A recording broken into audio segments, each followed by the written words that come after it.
الحمد لله وحده والصلاة والسلام على من لا نبي بعده أما بعد. الحمد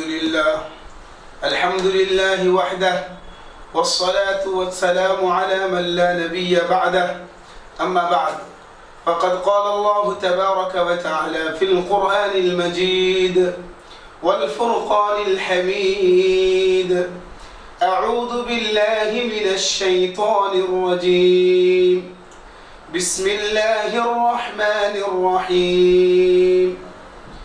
وأقيموا الصلاة وآتوا الزكاة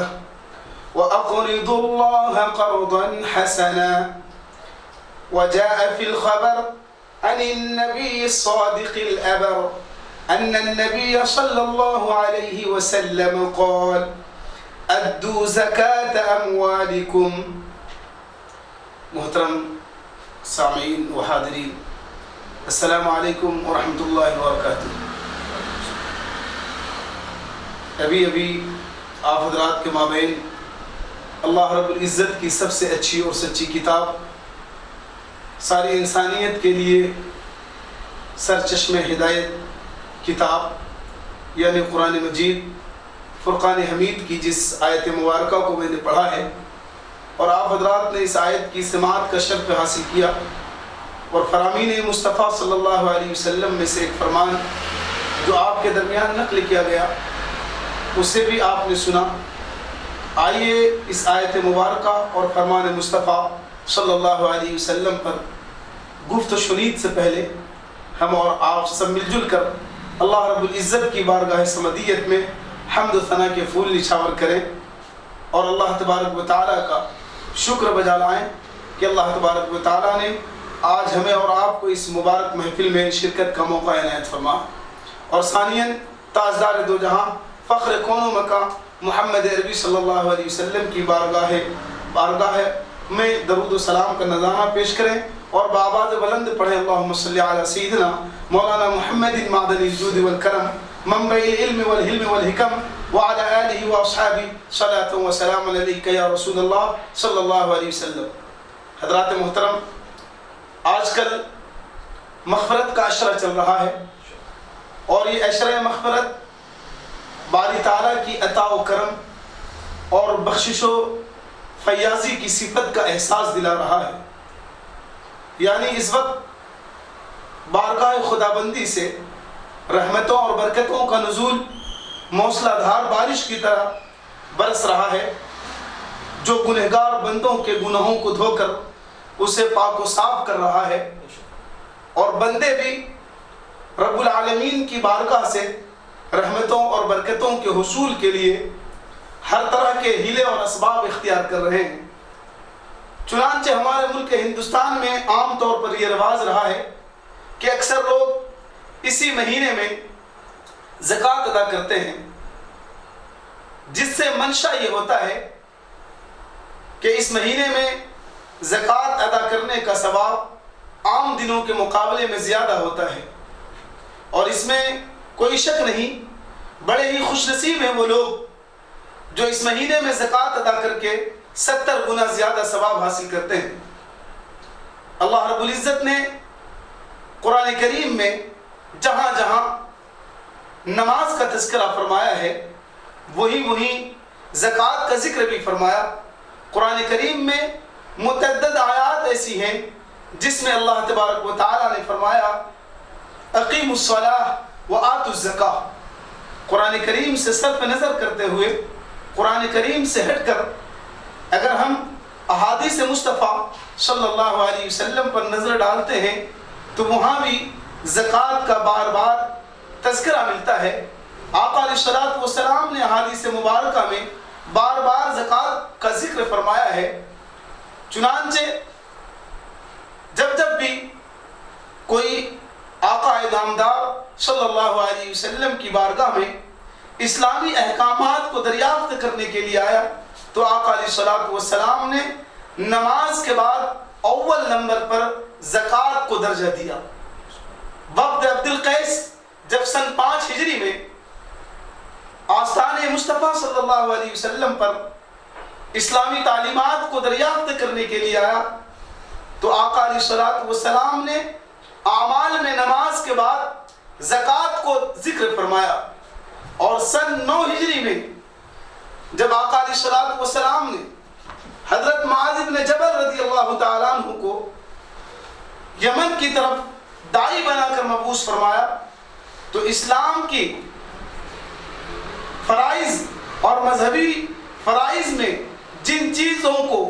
ترتیب بار بیان کیا گیا، تو سب سے پہلے آقا علیہ الصلوۃ والسلام نے حضرت معاذ بن جبل سے فرمایا کہ سب کو توحید کی دعوت دینا،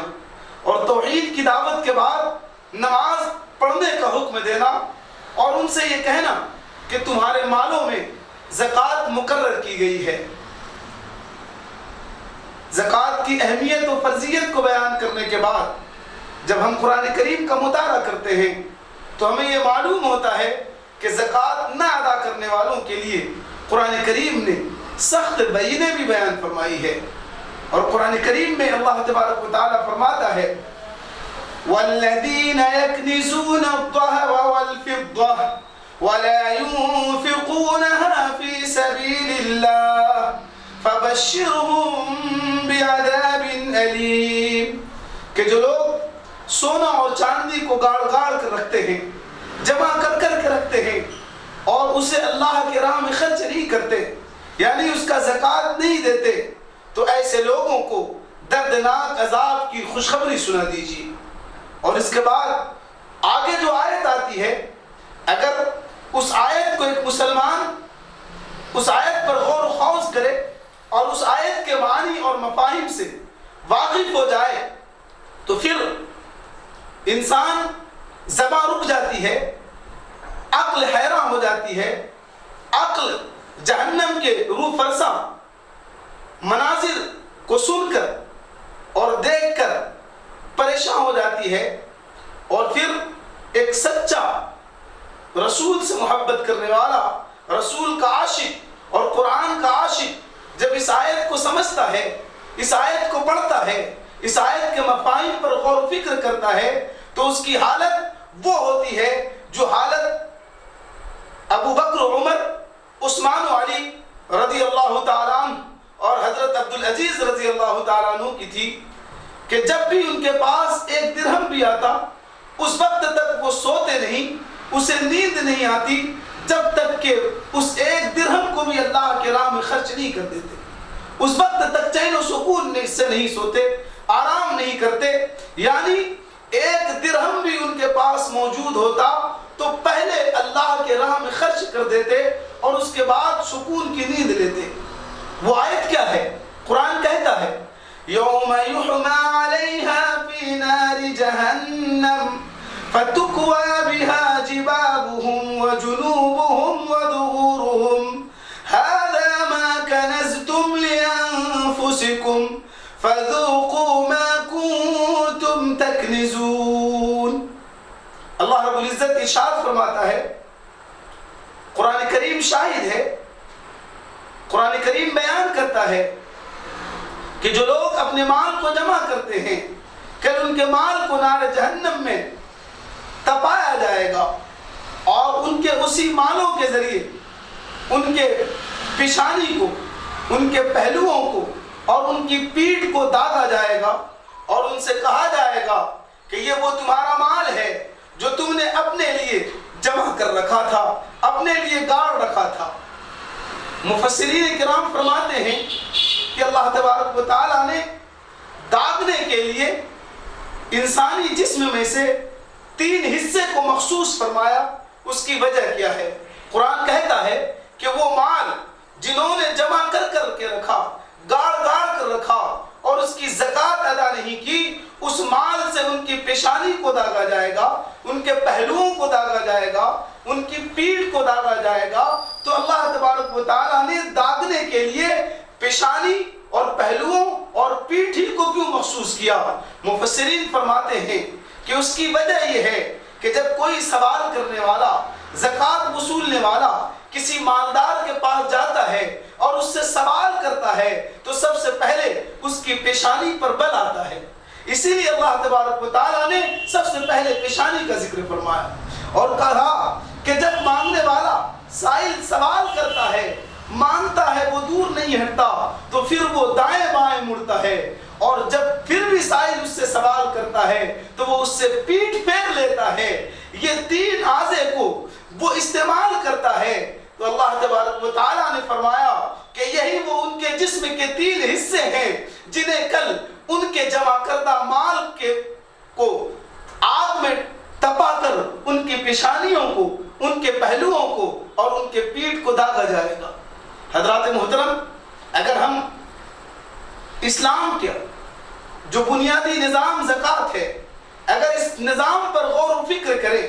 اور تمام کے تمام مالدار اپنے مال کی صحیح زکوٰۃ ادا کرنے لگے تو پھر غربت کا خاتمہ ہو جائے۔ زکوٰۃ غربت کے خاتمے کا ایک ذریعہ ہے، اور اللہ تبارک و تعالیٰ کا منشا بھی یہی ہے، اور محمد رسول اللہ صلی اللہ علیہ وسلم کا منشا بھی یہی ہے کہ اہل استطاعت جن جن لوگوں پر زکوٰۃ فرض ہے وہ اپنے مالوں سے صحیح زکوٰۃ نکال کر غربت کا خاتمہ کریں۔ لیکن افسوس کی بات یہ ہے کہ ہم اپنے مال سے صحیح زکوٰۃ ادا نہیں کرتے، جن کی بنیاد پر آج ہمارے معاشرے میں، آج ہماری سوسائٹی میں ہر طرف فاقہ کش لوگوں کی بھیڑ نظر آتی ہے، ہر طرف غربت کے پہرے پڑے نظر آتے ہیں۔ حضرات محترم، صرف ملک ہندوستان ہی کا اگر ہم سرسری جائزہ لیں تو ہمارے ملک ہندوستان میں کم و بیش مسلمانوں کی 30 کروڑ آبادی ہے، اور اس 30 کروڑ آبادی میں سے صرف 12 کروڑ لوگوں پر زکوٰۃ کو اگر فرض قرار دیا جائے، صرف 12 کروڑ لوگوں پر، تو کچھ ایسے لوگ بھی ہیں جن کے زکوٰۃ کی مقدار 50 کروڑ روپے سے لے کر 80 کروڑ روپے تک ہوتی ہے، اور اس کی اکثریت عرب ملکوں کے اندر مل جاتی ہے۔ اور پھر آپ 12 کروڑ کو بھی چھوڑ دیں، 30 کروڑ میں سے 12 کروڑ کو مالدار سمجھا جائے، اور 12 کروڑ کو بھی آپ چھوڑ دیں، صرف 5 کروڑ لوگ ایسا تصور کریں جو مالدار ہیں، اور پھر اوسطاً صرف وہ لوگ اپنے مال میں سے صرف 100 روپے اگر زکوٰۃ ادا کرے تو 5 کروڑ لوگوں کے پاس سے نکلنے والی زکوٰۃ 5 ارب روپے ہے، اور اس 5 ارب روپے کو اگر 5-5 ہزار روپے کے اوسط سے بھی تقسیم کر دیا جائے تو کم و بیش 10 لاکھ لوگ فاقہ کشی سے نکل جائیں گے، اور ایسے لوگوں کو ملنے والی جو رقم ہوگی اندازہ 5-5 ہزار روپے بھی، تو پھر یہ ایسی رقم ہے کہ وہ اس کے ذریعے چھوٹے موٹا کاروبار کرنے کے بعد آنے والے سال میں وہ زکوٰۃ لینے والے نہیں بلکہ وہ زکوٰۃ دینے والے بن جائیں گے۔ لیکن افسوس یہ ہے کہ 5 ارب جو زکوٰۃ کا مال، یہ کم سے کم تخمینہ ہے، کم سے کم اندازہ ہے۔ لوگوں میں، ملک ہندوستان میں بہت سارے مدارس ہیں، بہت ساری تنظیمیں ہیں، بہت ساری سوسائٹیاں ہیں، ان میں صرف 5 ارب میں سے 15 کروڑ روپے تقسیم ہوتے ہیں۔ تو آپ بتائیں کہ پھر 4 ارب 85 کروڑ روپے کہاں گئے؟ اس کا مطلب یہ ہے کہ یا تو لوگوں نے زکوٰۃ نکالا ہی نہیں ہے، اور اگر نکالا ہے تو صحیح اندازے سے نہیں نکالا۔ اسی لیے مولانا ابوالکلام آزاد نے کہا تھا کہ اگر مسلمان صرف اسلامی روشنی میں صرف زکوٰۃ صحیح نکالنے لگے تو پورے مسائل اور مشکلات اس کے حل ہو جائیں۔ میں اس مختصر سے وقت میں آج آپ حضرات سے یہی التماس کرتا ہوں کہ آپ حضرات جنہیں اللہ تبارک و تعالیٰ نے صاحب نصاب بنایا ہے، مال سے نوازا ہے، مال آپ کی کوئی کسب نہیں بلکہ اللہ کی عطا ہے، آپ ان مالوں کو اپنے رشتہ داروں میں، اپنے یتیم و غریب بھائیوں بیواؤں میں تقسیم کر کے اللہ رب العزت کی خوشنودی کو حاصل کریں، آقا دو جہاں صلی اللہ علیہ وسلم کی خوشنودی کو حاصل کریں۔ میں آخر میں جناب نصیر صاحب اور ان کے پورے کارکنان کا شکر گزار ہوں جنہوں نے آج مجھے اپنے اسٹوڈیو پر بلا کر آپ سے مختصر خطاب کا زکوٰۃ کے موضوع پر موقع عنایت فرمایا. وما توفیقی الا باللہ وما علینا الا البلاغ. سبحان اللہ.